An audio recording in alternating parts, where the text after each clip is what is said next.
세상에 어느 가수가 이 세상에 대해서 이렇게 풍절하며 가사를 썼는데요. 가사는 이렇습니다. 소녀는 남자가, 남자는 부자가, 부자는 권력자, 권력자는 신이 되고파. 네, 그렇습니다. 힘이 없고 아주 어린 시절, 힘이 있으면 최고이지 않은 그런 시절이 있었습니다. 근데 힘이 있고 나니까 더 중요한 것은 바로 돈이었습니다. 돈 많은 사람들이 무엇을 합니까? 정치를 하죠. 이제 정치하시는 분들의 남은 한 가지는 자신의 정치 권력이 영원하길 바라는 바로 신과 같은 그런 존재가 되기를 원하는 것을 이 가수는 그렇게 풍자했습니다. 네, 그렇습니다. 세상의 가치관은 1등이 되는 것입니다. 1등을 해야 좋은 것입니다. 높이 올라가야 좋은 것입니다. 남들보다 내가 앞서야 좋다고 하는 것이 이 세상의 가치관입니다. 우리는 그것을 역사를 보며 알 수 있습니다. 왜 수많은 나라들이 전쟁을 합니까? 남을 다스리고 남의 걸 빼앗아 자기가 더 잘 살기 위함이 아닙니까? 왜 그렇게 우리 아이들은 공부를 열심히 합니까? 더 좋은 대학을 가서 더 좋은 직장을 얻기 위함이 아닙니까? 이 세상은 그것이 마치 선인 것처럼 이야기하며 마치 좋은 가치관인 것처럼 이야기를 합니다. 그렇다면 교회는 어떻습니까? 교회에 다니는 우리들은 과연 그 가치관 안에서 벗어났다 할 수 있을까요? 제가 그렇게 오래 살진 않았지만 제가 살아왔을 때 그 교회 생활을 보면 그렇지 않은 것 같습니다. 이것과 관련해 한 가지 제 사역했을 때 한 사건이 기억나는데요.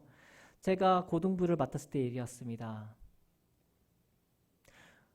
고3 수험생 기도회를 할 때 늘 받는 그 기도의 제목은 그 아이의 대학교 이름이었습니다. 우리 아이 어느 대학 갈 수 있게 붙어주세요. 꼭 기도해 주세요. 우리 아이 어느 대학 꼭 붙을 수 있게 기도해 주세요. 가 늘 1번의 기도 제목이었습니다. 그뿐만이 아니었습니다. 그 이후에 감사기도 제목이 올라오면 꼭 합격한 친구들만 감사기도 제목이 올라왔습니다. 마치 이것이 하나님의 은혜를 주셔서 이 대학교에 붙여주셨다라는 그런 뉘앙스로요. 나는 하나님의 은혜를 받아서 이 학교에 갔다는 그런 뉘앙스로 말입니다. 속으로 생각했습니다. 그럼 그 학교에 가지 못한 친구들은 하나님의 은혜를 받지 못한 것인가? 왜 그 학교에 붙지 못한 친구들은 죄인처럼 지내야 하는가? 수능이 인생의 전부가 아니고 대학의 인생의 전부가 아닌데 교회는 한 번도 그렇게 가르친 적이 없는데 왜 우리들은 그것을 기준으로 삼아 합격하면 하나님의 은혜고 합격하지 못하면 하나님의 은혜를 받지 못한 것처럼 생각해야 되는 것인가? 이뿐만이 아니죠. 제가 자주 갔던 기도원에 가면 어떤 사람들이 오시는지 아십니까? 늘 사업에 실패한 사람만 옵니다. 그분들만 애통하며 기도합니다. 그리고 은혜를 달라고 기도합니다. 그 사람이 바라는 은혜는 과연 무엇입니까? 안 들어봐도 알 것 같습니다. 여러분도 그렇지 않습니까? 우리는 언제 감사합니까? 언제 감사한 후에 봉투를 내며 헌금을 합니까? 자기에게 좋은 일이 있을 때, 자기가 잘 됐을 때, 전 지금까지 살면서 자기가 안 됐을 때를 감사하며 헌금하며 그것을 고백한 사람 한 명도 못 봤습니다. 이것이 말하는 반증은 무엇입니까? 아, 교회 내에도 세상의 가치관이 들어와 있구나.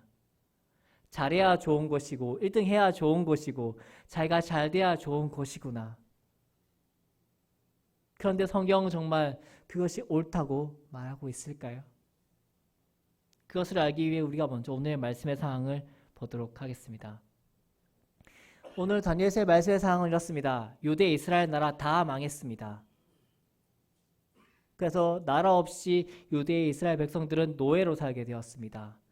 근데 그 중에서 똑똑한 친구들, 소위 영재라고 불리는 친구들은 그 나라에서 데리고 와 키웠습니다. 그것이 우리가 알고 있는 다니엘과 그 3명의 친구들입니다. 느부갓네살 왕은 그들은 특별한 대우를 해줬습니다. 노예 상태에 있음에도 불구하고 좋은 걸 먹고 좋은 걸 입히고 좋은 자리, 좋은 권력의 자리까지 주었습니다. 그런 상황 가운데 다니엘과 이 세 친구는 어떻게 행동했습니까? 특별히 오늘 세 친구의 상황을 보겠습니다. 왕이 이렇게 이야기합니다. 전 국민한테.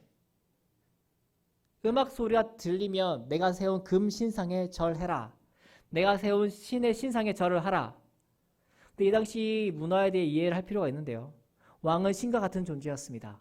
신과 동격인 존재였기 때문에 즉 이 말은 자신을 섬기라라는 그런 명령과 같았습니다. 단순히 왕이 아니라 신으로서 종교로서 섬기라는 것이었습니다. 근데 오늘 이 세 명의 친구들은 그렇게 하지 않았습니다. 아마 그 상황을 본 어느 질투심이 많은 그 나라 백성이 왕에게 고사질을 한 것 같습니다. 그렇죠? 왕이 그 사실을 듣고 분노하고 대노했습니다. 왜 그랬을까요? 당연합니다. 노예에 있던 그 아이들을 데리고 와서 잘 먹여주고 잘 키워주고 좋은 자리에 앉혀놨더니 내 말을 안 듣네. 당장 데리고 오라 합니다. 근데 이 왕은 좋은 왕이었습니다. 바로 풀무불에 던져 넣은 것이 아니라 한 번의 기회를 더 줍니다. 너희들 지금이라도 저라면 봐줄게. 자, 이쯤 되면 일반적인 사람이라면 죽기 싫어서라도 그 풀무불에 들어가기 싫어서라도 그래 하나님 이해하시겠지.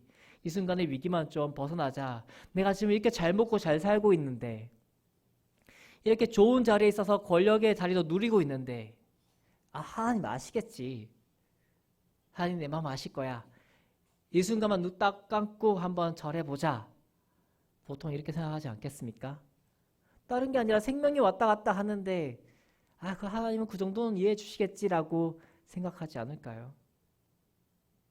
근데 이 친구들 고지식하게도 그렇게 하지 않았습니다. 이렇게 이야기합니다.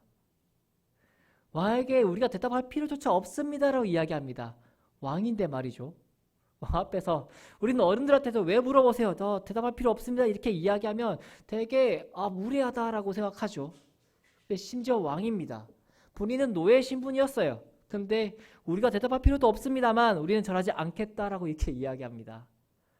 이 말을 쉽게 이야기하면 내가 절하든 말든 당신 나한테 신경 쓰지 마세요. 왕에게 이렇게 이야기한 것입니다. 세상에 어느 누가 대통령이 말하는데 대통령 신경 쓰지 마세요라고 얘기할 사람이 과연 몇 명이나 있겠습니까? 그러면서 또 이렇게 이야기하죠. 우리 하나님은 우리를 건져내 줄 수 있습니다. 그런데 그렇게 하지 않더라도 난 당신에게 절하지 않겠습니다.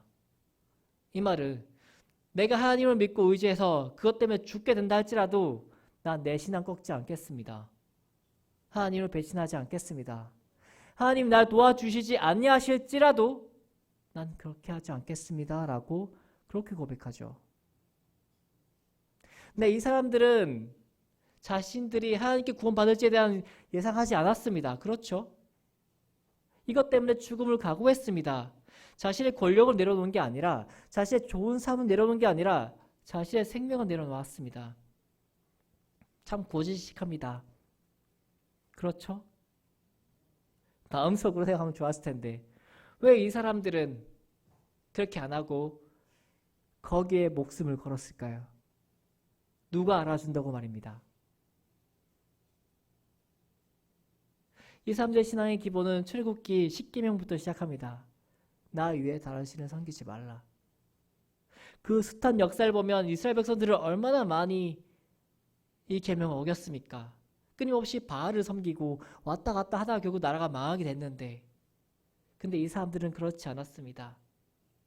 다른 동포들과는 달리 좋은 상황과 환경에 처했음에도 불구하고 그들은 하나님을 끝까지 믿고 의지하였고 그 결과 놀라운 승리를 거머쥐게 되었습니다. 네, 이 사람들은 세상이 원하는 가치관대로 따라가지 않았습니다. 종교의 가치관도 따라가지 않았고 가장 기본적이고 근본적이고 원초적인 부와 승리의 공식도 따라가지 않았습니다. 그런데 하나님은 그들의 따라가지 않은 그들의 모든 것들을 빼앗아 갔나요? 아니요, 그렇지 않았습니다. 놀라운 승리와 그 역전을 보여주었습니다. 마치 이 세상 사람들에게 보라, 참된 진리를 따르는 사람들의 모습이 어떠했는지를 이 세 명의 친구들이 보여주었죠. 그러면 이와 같은 신앙생활의 태도가 과연 이 사람들만의 것이었을까요? 그렇지 않습니다. 신약에 예수님이 계십니다. 이미 왕이신 예수님께서 이 땅에 어떻게 태어나셨습니까? 가장 가난하고 어렵고 힘든 가정에서 태어나셨습니다. 바로 요셉의 아들로. 그렇죠. 목수 요셉은 부자가 아닙니다. 그 당시 목수는 좋은 직업도 아니었습니다. 직업의 귀천이 그 당시에 있었습니다. 가장 천대받는 직업 중에 하나가 바로 목수였습니다. 그 아들로 태어났습니다. 그뿐만이 아니죠.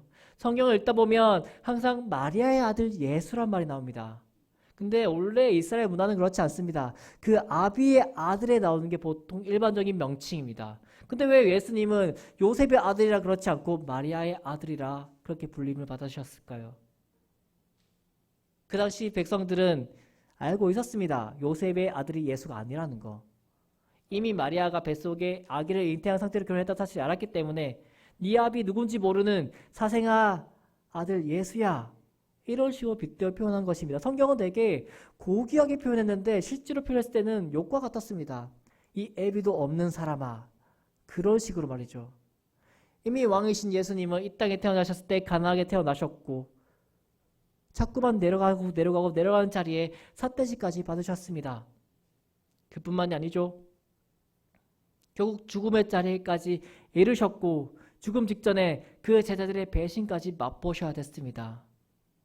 인간의 가치관을 보면 그 어느 하나 성공의 흔적도 하나 없는 삶을 사셨던 게 예수님의 삶이었습니다. 인간의 관점 보면 그는 실패자였습니다. 그렇지 않습니까?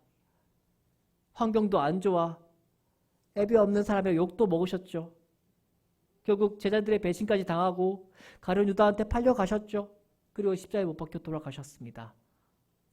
거길로 끝났으면 성경은 아마 기록되지 않았을지도 모릅니다만, 하지만 예수님은 그 모든 것을 뒤집을 만한 놀라운 역사의 사건을 하나 보여주십니다. 바로 부활하신 것이었습니다.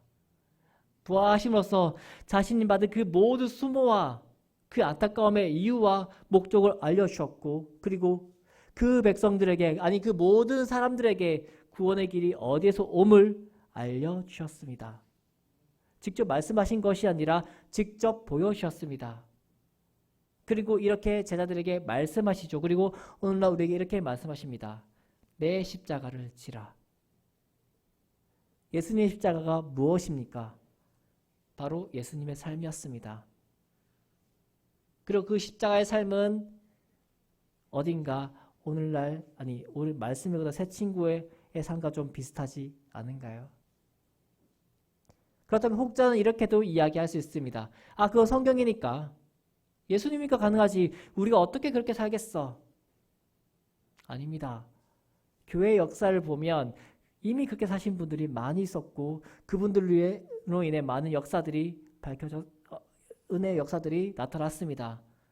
첫 번째는 중세시대 성 프란시스였습니다. 아직 기독교가 탄생하기 이전에 로마 카톨릭이 기독교인 시절에 프란시스라는 사제가 있었습니다. 이 사제는 처음부터 사제는 아니었습니다. 아주 부유한 집안의 자녀였습니다. 그는 가만히 있으면 백작의 지위를 얻고 떵떵거리며 살 수 있는 그런 사람이었습니다. 근데 독실한 사람이었어요. 그는 좋은 자리에 있으면서 한 가지 고민을 했습니다. 마음에 갈급함이 있었습니다. 아, 진짜 하나님의 사랑이 뭔지 그게 갈급했고 고민이 됐던 사람이었습니다. 그럼 그가 어느 날 결단을 하나 합니다. 추운 겨울에 아, 내가 이렇게 살아서는 하나님의 사랑을 도저히 깨닫지 못하겠다. 그렇게 생각해서 집을 가출하기 시작했습니다. 그때 그는 외투 한 벌을 가지고 집을 떠났습니다. 자기네 고향을 떠났습니다. 그러다가 근데 그런 그가 아직도 외투를 입고 있는 그가 아직도 마음의 불편함을 느꼈습니다. 그러다가 어느 가난하고 불쌍하고 추위에 떨고 있는 사람을 만났을 때 자신의 외투를 그에게 벗어주었을 때 그는 진정한 자유와 주님의 사랑을 깨달았다고 고백을 했습니다. 네, 그 추운 겨울에 따뜻한 외투까지 주고 나서 그는 진짜 옷 천 한 장 걸치고 그렇게 거제의 삶을 살았을 때 참된 자유를 느꼈다고 합니다. 그럼 그가 이후에 어떻게 살았나고 말씀드리겠습니다. 그는 두꺼운 옷 한 벌을, 검은색 옷 한 벌을 걸쳐 입었습니다. 아마 여러분들 보시면 중세시대 사제들이 어떤 옷을 입었는지 보시면 늘상 검은색 옷이었을 겁니다. 그리고 머리는 중간에 비어 있죠. 거기엔 이유가 있습니다. 그 시초가 바로 프란시스네요. 왜 검은 옷을 입었느냐, 두꺼운 옷을 입었느냐? 예수님께서 제자들에게 이렇게 말씀하셨습니다. 두 벌 옷을 가지지 말라라고 말씀하셨죠. 그 말씀을 그대로 따른 것입니다. 근데 왜 두꺼운 옷이냐? 옷이 한 벌밖에 없기 때문에 많이 빨 수가 없어요. 빨 때는 아무도 몰래 밤에 홀딱 벗고 빨았습니다. 사제들이. 왜 두꺼운 옷이냐? 여름에 더울 텐데. 한 벌밖에 못 입으니까요. 그러니까 두꺼운 검은색 옷을 택할 수밖에 없었습니다. 왜 머리가 왜 그렇게 비었느냐고요? 하나님의 영광을 가리는 게 아니었습니다. 하나님의 영광을 드러낸 게 아니라 본인의 우스꽝스러움을 자초하기 위함이었습니다. 네, 자기의 외모 때문에 하나님의 영광이 가려져서는 안 된다라고 생각했습니다. 놀랍죠. 그래서 머리를 그런 식으로 밀어버린 겁니다. 그래서 프란시스가 한 일은 무엇이었냐면 동네를 돌아다닙니다. 동네에서 하나님의 말씀을 선포하고 말씀을 전하며 위로해 주었습니다. 그 백성들을. 그리고 누군가 밥을 주면 먹고 아니면 굶었습니다. 그래서 근데 성 프란시스가 다니는 마을은 항상 가난한 마을들이었기 때문에 밥을 먹는 일이 그렇게 흔하지 않았다고 합니다. 그러다 어쩌다가 누군가 감동받아 콩이라도 몇 쪽을 주면 그는 산으로 들어가 산 밑둥에 달려진 거기에 식탁보를 깔고 거기에 콩을 둡니다. 그리고 30분 동안 찬양을 한다고 합니다. 그리고 나서 바로 먹지 않습니다. 거기에 재를 뿌린답니다. 놀랍죠? 재를 뿌리면 못 먹어요. 왜 그걸 뿌리냐라고 그때 그런 사제에 대한 얘기 들을 때 제가 인터뷰를 했을 때 들었던 내용은 자신이 지금 너무 배고파 있는 상황인데 그걸 먹을 때 너무 맛있게 먹다가 하나님에 대한 사랑을 잊어버릴까봐 그 먹는 순간 먹는 것에 취해 하나님을 잊어버릴까봐 그는 그게 싫어서 죄를 뿌렸답니다. 참 지금의 상황에서 너무 이해도 안 됩니다. 그렇죠? 너무 가학적입니다. 너무 본인을 학대하는 그런 사람이었습니다. 어떤 의미에선. 근데 그런 그가 보여준 역전은 바로 이것이었습니다. 그가 살고 있던 시대에 십자군 전쟁이 한창 있던 시대였습니다. 아마 십자군 전쟁에 대해서 한 번씩 들어보신 분이 계실 텐데요. 이슬람 군대와 기독교 군대가 싸운 종교 전쟁의 역사였습니다. 그리고 그때는 이슬람 군이 우세했던 시대였고 이슬람 군이 예루살렘을 지배했을 시대였습니다. 많은 기독교인들은 통탄에 빠졌습니다. 참된 기독교의 상징이 그 당시는 예루살렘이었거든요. 그리고 그 당시 예루살렘에 많은 기독교인들이 살고 있었습니다. 그들에게 복음을 들려줄 사람이 필요했는데 누가 거기에 갈 수 있을까 했는데 성 프란시스가 교황을 만나 이렇게 이야기합니다. 저를 보내주세요. 제가 가서 그들에게 복음을 전하겠습니다. 그들의 이 마음의 위로를 전하겠습니다. 놀랍죠. 적진으로 혼자 가겠다고 이야기합니다. 적진이 문을 열어줄지 안 열어줄지 모르는데 말이죠. 그렇게 홀로 적진 앞에 갔습니다. 그리고 적진한 대장한테 이렇게 이야기합니다. 저기 안에 기독교인들이 있으니까 내가 들어가서 그들에게 복음을 전할 수 있게 해주세요. 그 적진의 대장은 어떻게 했을까요? 그 당시 살라딘이라고 불렸던 그 이슬람교의 가장 우두머리에 있던 사람은 열어주었습니다. 왜요? 저 사람이면 믿을만 하다. 저 사람은 어떤 가식도 없이 참된 하나님의 사람이다라고 인정했기 때문에 그렇습니다. 네, 성 프란시스는 적마저도 인정한 사람이었습니다. 원수마저도 그 사람의 신앙을 인정해서 문을 열어주어 그 복음을 전하기 허락을 받았던 사람이었습니다. 그것 때문에 그 안에 있는 많은 기독교인들이 그의 복음의 말씀을 듣고 회복하며 그 신앙을 지킬 수 있었다는 일화가 있습니다. 그리고 그 이후로 성 프란시스 학파라는 파가 생겨 지금까지도 그 수도원이 명맥을 유지하고 있습니다. 그리고 그 진정 명맥을 따른 사람들은 그의 청빈의 삶을 살려고 지금까지도 노력하고 있고요. 놀랍지 않습니까? 가만히 있으면 성공할 수 있는 그 사람이 본인 스스로 하층민의 삶을 살며 그렇게 가학적으로 본인 스스로를 아프게 하고 힘들게 하고 어렵게 하며 그렇게 신앙생활을 했는데 가져다준 놀라운 역사의 기록은 원수마저도 인정하게 하는 것이었으니까요. 또 있습니다. 너무 많이 있는데 또 대표적인 거 한 가지 더 말씀드리자면 그것은 우리 한국 기독교 역사에 있습니다. 여러분 혹시 권사라는 말이 언제 생겨난 줄 아십니까?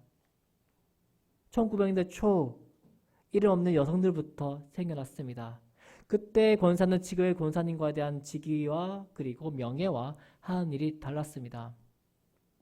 네, 선교사님들이 이 땅에 오셔서 성경책을 많이 쓰셨고 번역하셨고 그리고 책을 나누어 줬는데 누가 책을 나누어 줬냐면 그 당시 여인네들이었습니다. 우리는 1900년도, 1800년도 여인들의 권위가 어땠는지 우리 잘 알고 있습니다. 지금과는 달랐습니다. 그렇죠?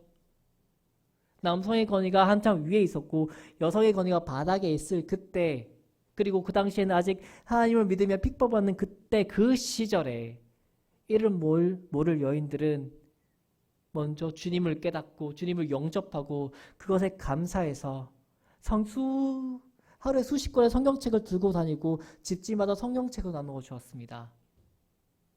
어쩌면 1900년도의 부흥의 역사에 한 축을 그들이 했다라고 많은 교회 역사가들이 이야기합니다. 선교사들이 아니었습니다. 그냥 이름 있는 장로님들이 아니었습니다. 물론 그들도 역할을 했겠지만 실제적으로 깊숙이 한 명 한 명에게 복음을 전한 것은 그들이 아니라 바로 그 시대의 이름 모를 여인들이었습니다. 생명의 위협을 느꼈을 것입니다. 그렇지 않을까요? 픽법하는 시대였으니까요. 게다가 여인이었습니다. 남자가 아니라.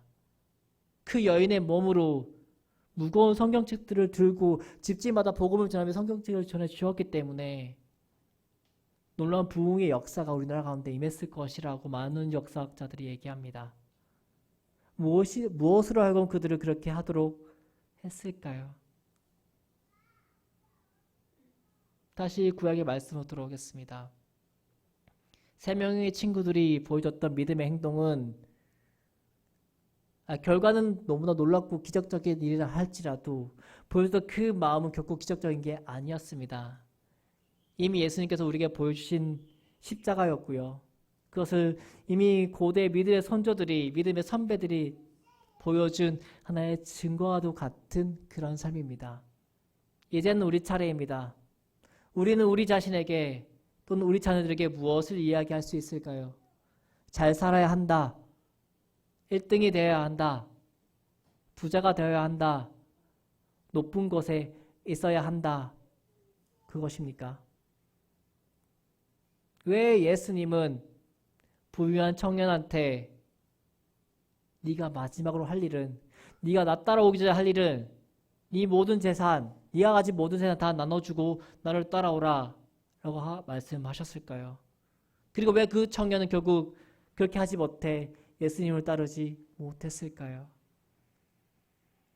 그 청년은 알고 있습니다.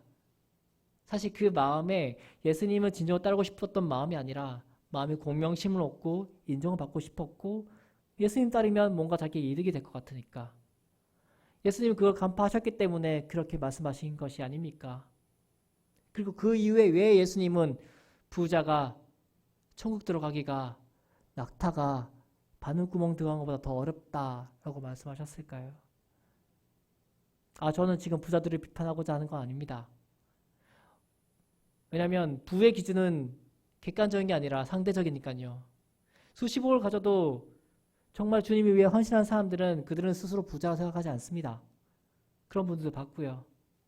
여기서 말하는 부자란 하나님보다 세상의 가치관을 따르고 그 물질의 명예를 더 따르는 사람을 부자라고 표현하겠습니다. 그런 사람들은 하나님을 올바로 믿기 어렵다라고 이미 예수님을 말씀하셨습니다. 아니, 더 쉽게 말씀을 드린다면 진짜 예수를 믿는 건 내가 잘 되는 게 아니다라는 것입니다. 나를 통해 예수님이 사셔야 한다는 것입니다. 나를 통해 예수님이 드러나야 한다는 것입니다. 내 안에서 예수님의 향기가 나와야 한다는 것입니다. 그럼 언제 예수님의 향기가 우리 몸에 나올까요? 분명한 건 내 욕심을 차릴 때는 아닌 것 같습니다. 내 것만 가지고 내 거를 이루기 위해서 하나님마저 이용할 때는 아닌 것 같습니다. 예수님께서 이방인도 자기 자식을 사랑한다라고 하셨습니다. 기본적인 것으론 주님의 향기가 나타나지 않음을 말씀하신 것이죠. 또 예수님께서는 나를 믿는 자는 핍박을 받을 것이다 라고 말씀하셨습니다. 왜요? 세상의 가치관을 따르지 않고 역행해야 하니까요. 남등 1등의 자리로 가려 할 때 나는 자발적으로 꼴등의 자리로 가야 하니까요. 남들은 더 좋은 자리를 차지하려 할 때 나는 있는 것마저 내놓아야 되니까요. 그래야 예수님의 향기가 나타나니까요. 너무 어렵습니다. 그렇죠? 말씀을 정리하겠습니다. 다니엘의 세 친구도 예수님의 십자가도 성 프란시스도 한국 초대교회 시절 이름 없는 그 여인들도 그들의 삶은 너무도 숭고하고 존경받아 마땅하지만 우리에게는 아직 어렵습니다. 예수님도 그렇게 원하시는 거 아닙니다. 하루아침에 그 모든 걸 버리고 이렇게 살아라 하신 것이 아닙니다. 하나님은 우리가 그 부유함을 잃어 부유함이 없어서 실망하고 아파하고 나태하는 거 원하시는 거 아닙니다. 다만 그 마음의 중심이 바뀌길 원하시는 겁니다. 내가 어디에 살든 어떻게 살든 그 중심에 예수님이 사시고 그것으로부터 내 삶의 변화가 일어나는 걸 예수님은 원하시는 것입니다.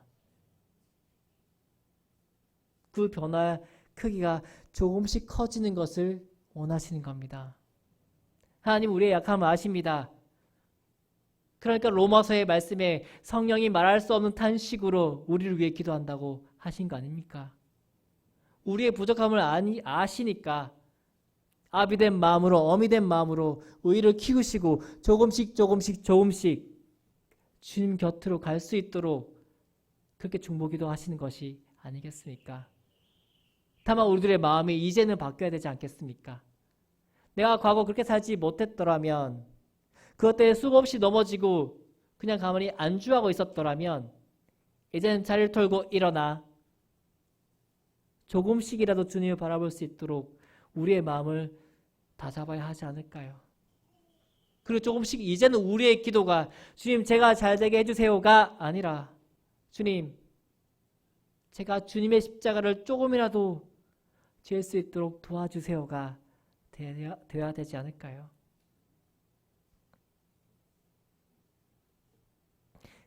부디 여기 계신 저와 여러분들은 그와 같은 삶을 살 수 있기를 간절히 소망합니다.